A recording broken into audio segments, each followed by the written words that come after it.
Waalaikumsalam warahmatullahi wabarakatuh.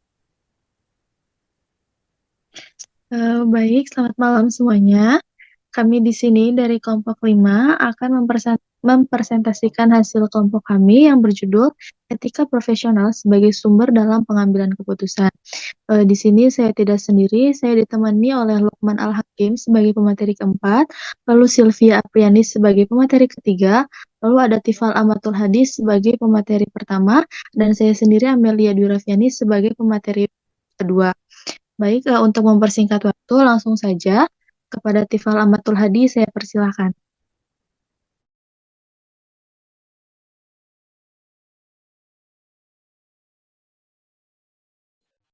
Baik, terima kasih kepada moderator. Di sini saya akan menjelaskan tentang akuntansi dan etika profesional. Jadi, akuntansi ini tidak hanya soal keterampilan teknis dalam menyusun laporan keuangan, tetapi juga melibatkan dimensi etika. Jadi, akuntan harus mempertimbangkan dampak keputusan mereka terhadap para pemangku kepentingannya dan memastikan bahwa informasi yang disajikan berkualitas tinggi serta dapat dipercaya. Etika profesional ini menjadi landasan dalam menjalankan fungsi, karena akuntan sering dihadapkan pada dilema yang menuntut pertimbangan moral, bukan sekadar teknis. Selanjutnya yaitu ada etika profesional sebagai sumber untuk membuat keputusan akuntansi. Nah, bagaimana sih etika profesional ini dapat menjadi sumber daya bagi akuntan yang menghadapi masalah etika? Jadi, si etika profesional ini berperan sebagai sumber daya penting bagi akuntan ketika akuntan ini menghadapi masalah etika. Dengan berpegang pada prinsip-prinsip etika, akuntan dapat meningkatkan kesadaran etis dalam praktiknya, mengidentifikasi dan menyelesaikan dilema etika, mengambil keputusan yang tidak hanya benar secara teknis tetapi juga bermoral. Etika profesional ini membantu menjembatani antara standar teknis dan pertimbangan moral dalam setiap keputusan akuntansi.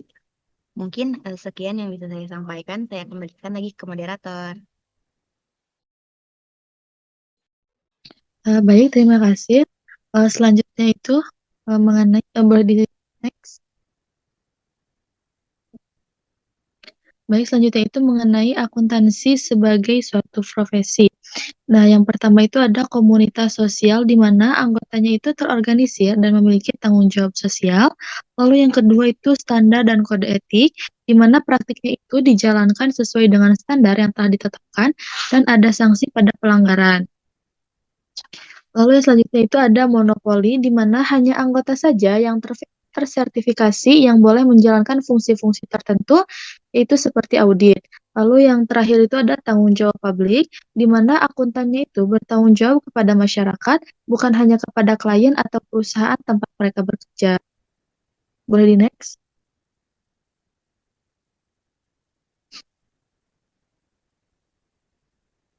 Lalu selanjutnya itu ada etika profesional.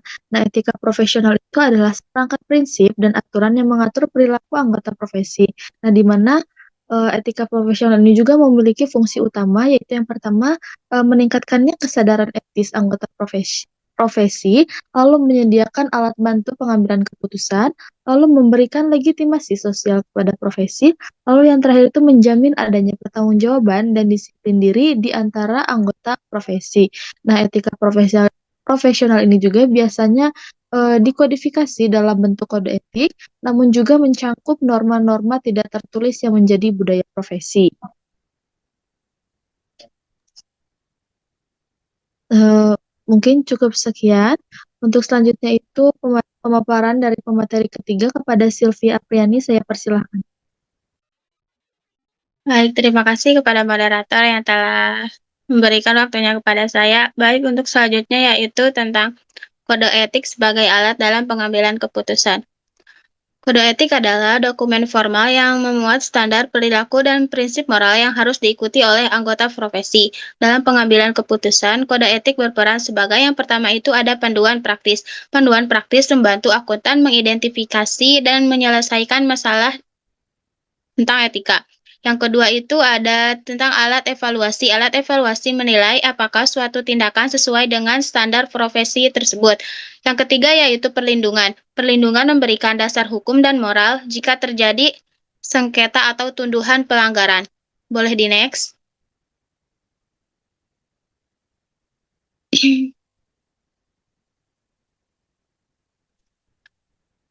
Baik, selanjutnya yaitu tentang kode etik bagi akuntan profesional. Kode etik YSBA adalah dokumen komprehensif yang mencakup kode etik untuk akuntan profesional dengan bagian etika terpisah untuk auditor. Kode etik tersebut membedakan antara etika untuk akuntan dalam praktik publik dan untuk akuntan dalam bisnis. Perbedaan ini juga terkait dengan pembahasan sebelumnya tentang peran etika berbasis peran. Boleh di next?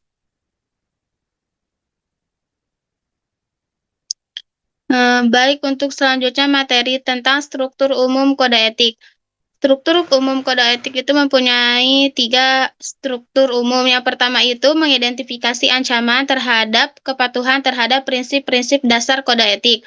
Yang kedua itu mengevaluasi signifikan antara ancaman yang teridentifikasi. Yang terakhir itu tentang terapkan pengamanan jika perlu untuk menghilangkan ancaman atau menguranginya ke tingkat yang dapat diterima. Boleh di next.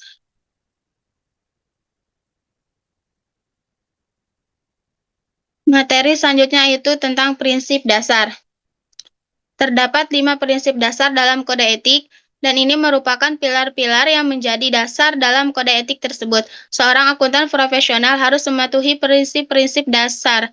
Yang pertama itu prinsip integritas. Integritas adalah bersikap lugas dan jujur dalam semua hubungan profesional dalam bisnis. Kejujuran dan transparansi merupakan nilai-nilai penting dalam semua praktis profesional. Yang kedua itu ada objektivitas. Objektivitas berarti tidak membiarkan bias, konflik kepentingan, atau berpengaruh yang tidak semestinya dari pihak lain untuk mengesampingkan penilaian profesional atau bisnis.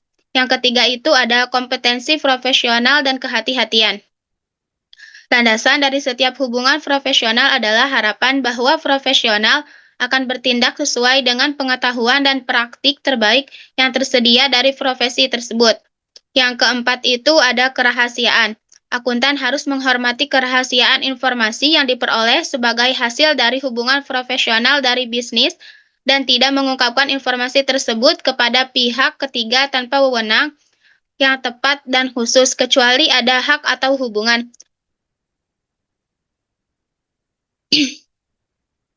Kecuali ada hak atau kewajiban hukum atau profesional untuk mengungkapkan. Yang terakhir itu ada perilaku profesional. Perilaku profesional diharapkan dari akuntan. Ini berarti perilaku profesional itu mematuhi hukum dan peraturan yang relevan untuk menghindari tindakan apapun yang mendiskriminasikan profesi. Materi boleh di next.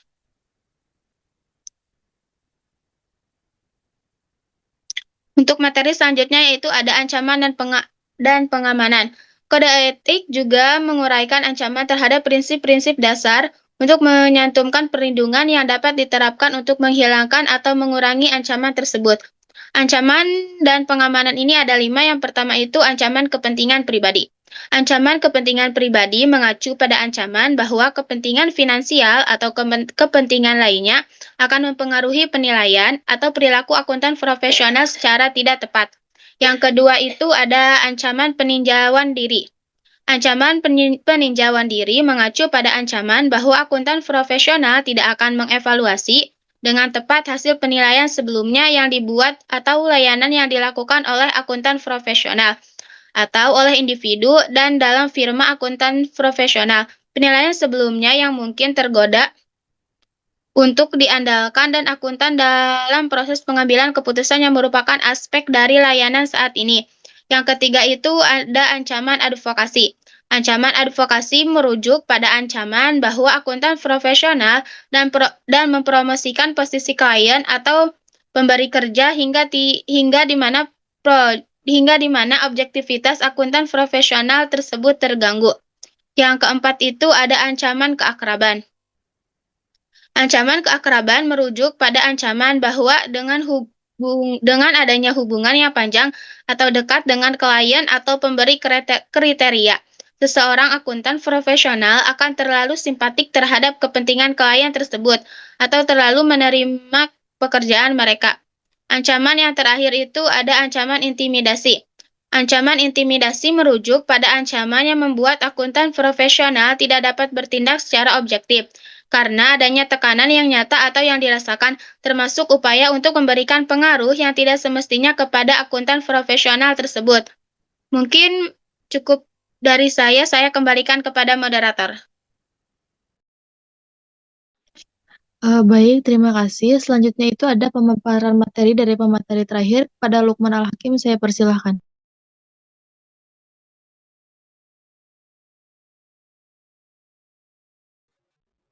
Baik, saya lanjutkan penyampaian materi. Selanjutnya ialah kode etik bagi akuntan profesional. Kode etik bagi akuntan profesional adalah seperangkat prinsip, aturan, dan pedoman perilaku yang wajib dipatuhi oleh setiap anggota profesi akuntansi. Kode etik merupakan dokumen tertulis yang mengatur standar perilaku akuntan. Kode etik ini tidak hanya bersifat eksplisit atau tertulis, tetapi juga mencakup norma dan harapan implisit yang hidup dalam praktik profesional sehari-hari. Salah satu kode etik internasional yang penting adalah kode etik yang dikembangkan oleh International Ethic Standard Board of Accountant atau IESBA di bawah IFAC. Yang pertama yaitu pengamanan yang dibuat oleh profesi, perundang-undangan atau peraturan. Yang kedua adalah pengamanan di lingkungan kerja. Next. Selanjutnya menggunakan etika profesional dalam pengambilan keputusan akuntansi. Dalam praktiknya, akuntan harus secara aktif menggunakan etika profesional saat mengambil keputusan, terutama ketika menghadapi dilema antara kepentingan klien dan kepentingan publik. Yang kedua, menemukan potensi pelanggaran hukum atau standar. Yang ketiga, menilai resiko dan konsekuensi dari berbagai alternatif tindakan.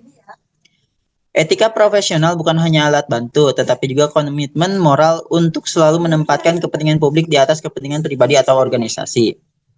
Next. Selanjutnya, studi kasus, yaitu kerahasiaan antara auditor dan klien.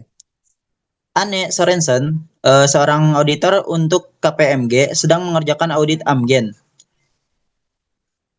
Amgen adalah perusahaan bioteknologi yang berbasis di Thousand Oaks, California. Audit sejauh ini cukup rutin, tetapi hari ini Anne mendengar informasi yang sangat menarik.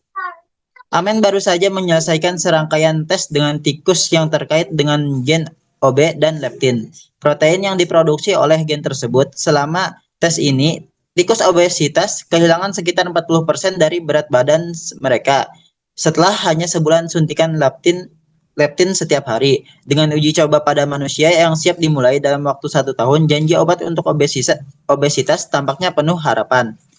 Malam itu, Anne berbicara dengan orang tuanya melalui telepon. Dia sangat senang dengan temuan ini, sehingga dia memberitahu orang tuanya tentang obat potensial untuk obesitas. Setelah keluar dari telepon, dan saat Anne memberitahu teman sekamarnya tentang harinya yang menarik, dia menyadari bahwa dia membocorkan informasi rahasia klien. Teman sekamarnya, seorang pialang saham di Merrill Lynch, sangat senang dengan informasi tersebut dan ingin merekomendasikan agar semua pelanggan investasinya membeli saham Amgen sebelum informasinya dipublikasikan dan harga saham naik. Aneh bertanya-tanya tentang apa yang baru saja ia lakukan. Mungkin itu saja dari saya. Saya kembalikan kepada moderator. Baik, terima kasih kepada Saudara Lukman.